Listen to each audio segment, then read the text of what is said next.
Hello friends, welcome back to our YouTube channel. तो आज video आम डिस्कस करवा 10th क्लास आलजेब्रा बुक्र फर्स्ट चैप्टर सरल समीकरण वज्रगुणन पद्धति। ओके, पूर्वर आम यूट्यूब चैनल रे प्रतिकल्पन पद्धति और अपसारण पद्धतिर वीडियो अपलोड हो सारी। तो आज आम देखा वज्रगुणन पद्धति। आमको दुईटी इक्वेशन देथिबो, से दुईटी इक्वेशन को आम वज्रगुणन पद्धति माध्यम समाधान करवा। ओके, देखो मुझे दुईटी इक्वेशन नहीं 2x - 3y - 1 = 0 जहाँकि इक्वेशन 1 आउ 4x + y - 9 = 0 जहाँकि इक्वेशन 2। ओके, मु दुईटी इक्वेशन नहीं। तो फास्ट आम कौन करवा ना a1 b1 c1 a2 b2 c2। Okay, यही संख्या गुड़ी को बाहर करवा। ओके, देखो फास्ट आम a1 बाहर करवा। ओके, इक्वेशन 1 रे x सहग केते अछि 2 अछि, माने a1 केते हैला 2 हैला। नेक्स्ट अच्छी b1 इक्वेशन 1 रे y सहग केते अछि -3 अछि, तामाने b1 केते हैला -3 हैला। तापर c1 इक्वेशन 1 रे केउ नंबर अछि सेटा होछि आपणकर c1। ओके, देखंतु -1 अछि माने c1 केते हैला -1 हैला। ओके, तापर a2 माने इक्वेशन 2 रे x सहग केते अछि 4 अछि, माने a2 केते हैला 4 हैला। तापर b2 माने होछि इक्वेशन 2 रे y सहग केते अछि किछि नै माने 1 अछि, माने b2 केते हैला 1 हैला। तापर c2 माने इक्वेशन 2 रे केउ संख्या अछि सेटा होछि c2। ओके, -9 अछि तो c2 हैला -9। ओके, आमको वज्रगुणन पद्धति रे दुईटी फॉर्मूला पढ़िबा को पड़िबो। ओके, से फॉर्मूला कोन x आउ y आमे प्रतिकल्पन पद्धति आउ अपसारण पद्धति रे आमे फॉर्मूला न पकोन बाहर करथले, किंतु एठारे हमको फॉर्मूला पके की बाहर करबा पड़िबो। ओके, तो मु लिखि दउची x रो फॉर्मूला हला x = b1 c2 minus b2 c1 by a1 b2 minus a2 b1। Okay, एटा होची x रो फॉर्मूला। नेक्स्ट हम जानिबा y row formula cone c1 a2 minus c2 a1 by a1 b2 minus a2 b1। Okay, एटा हला हमरो y रो formula. Okay, तो next आमे put करबा। Okay, formula रे ए संख्या गुडी को पुट करबा। तो देखंतु फास्ट आमे x रो वैल्यू बाहर करबा। ओके, x रो फॉर्मूला कोन b1 c2, तो एठारे हमर b1 केते अछि -3 अछि, -3 इनटू c2 केते अछि -9 अछि, -9 minus b1 c2 minus b2 c1, b2 केते अछि हमर 1 अछि इनटू b2 c1 किने c1 केते अछि -1 अछि bye a1 b2 minus a2 b1। a1 b2 केते 2 इनटू a1 केते हमर 2 अछि, b2 केते अछि 1 अछि, माने 2 into 1 minus a2 b1। Okay, a2 केते अछि 4 अछि, तापर b1 केते अछि -3 अछि। Okay, into -3। नेक्स्ट आको आपण माने गुणी दियंतु। ओके, केते होबो 3 -3 इनटू -9 केते हैला माइनस माइनस प्लस हे जिवो 3 नुआ केते 27 27।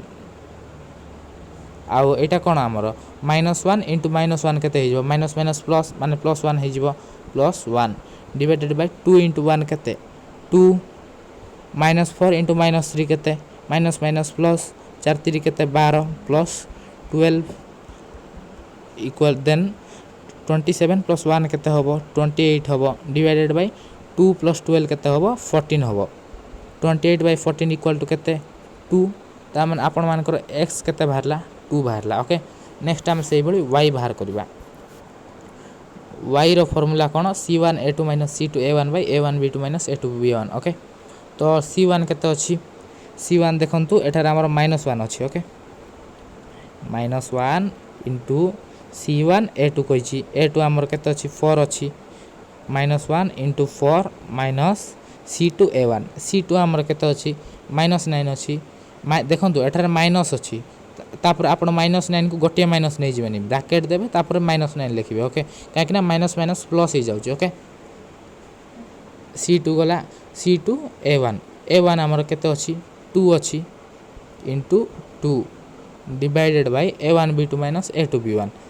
a1 b2 माने a1 आपण मानकर केते अछि 2 अछि। ओके, b2 केते अछि 1 अछि, a1 b2 minus a2 b1 a2 केते अछि 4 अछि b1 केते अछि -3 अछि ओके तापर आपण माने मल्टीप्लाई कर दियंतु 1 * -4 केते हबो -4 हबो कहीं प्लस माइनस माइनस ना -4 हो गला तापर माइनस होल इंटू -9 देखंतु माइनस माइनस अच्छी -9 रे माइनस गुणा होइछि माने केते हि जिवो +9 हि जिवो +9 * 2 केते हबो 18 हबो 9 * 2 18 कि नहीं डिवाइडेड बाय 2 * 1 केते 2 -4 * -3 केते माइनस माइनस प्लस हो जिवो 4 3 केते 12 + 12 इक्वल टू -4 + 8 + 18 ओके केते हला एटा हमर -4 + 18 केते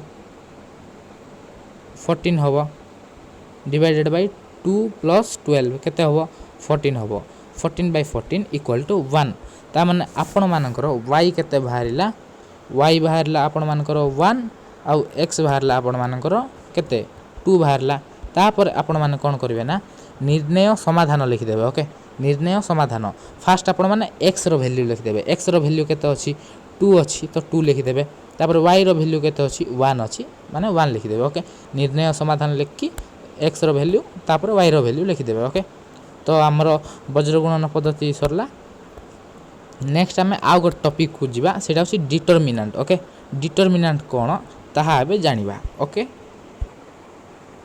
देखंतु डिटरमिनेंट माने कोन डिटरमिनेंट हेउची आपण मानकर a1 b2 minus a2 b1 okay एटा होची आपण मानकर डिटरमिनेंट फार्मूला तो डिटरमिनेंट फार्मूला एटा को हमें बाहर करबा ओके देखंतु मु गोटे एग्जांपल नउची डिटरमिनेंट एम्ति थाए ओके केमति थाए ना 2 6 आ 5 आ 0 तापर एम्ति दिया ही थाए ओके आरो डिटरमिनेंट हमको बाहर करो बोली जाकी शॉर्ट क्वेश्चन रे आस्था है 1 मार्किया एमसीक्यू क्वेश्चन रे आस्था है ओके आमे कोन करबा ना देखंतु एटा होची हमरो a1 ओके एटा होची हमरो a1 एटा होची हमरो b1 सॉरी एटा a1 आ एटा होची a2 एटा होची b1 आ एटा होची b2 ओके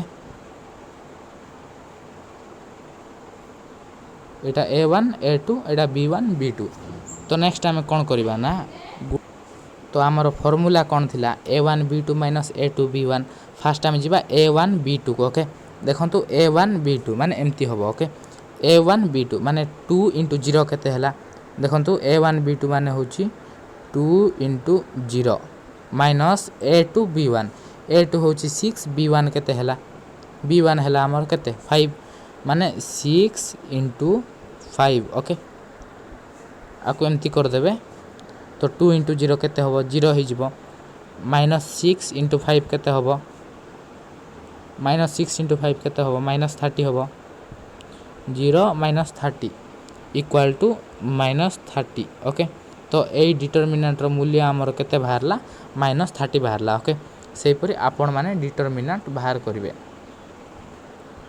तो वीडियोटी जदि भल लागि थाए बोले लाइक कर दियंतु सांग मान को शेयर कर दियंतु आ चैनल टी को सब्सक्राइब कर दियंतु थैंक यू।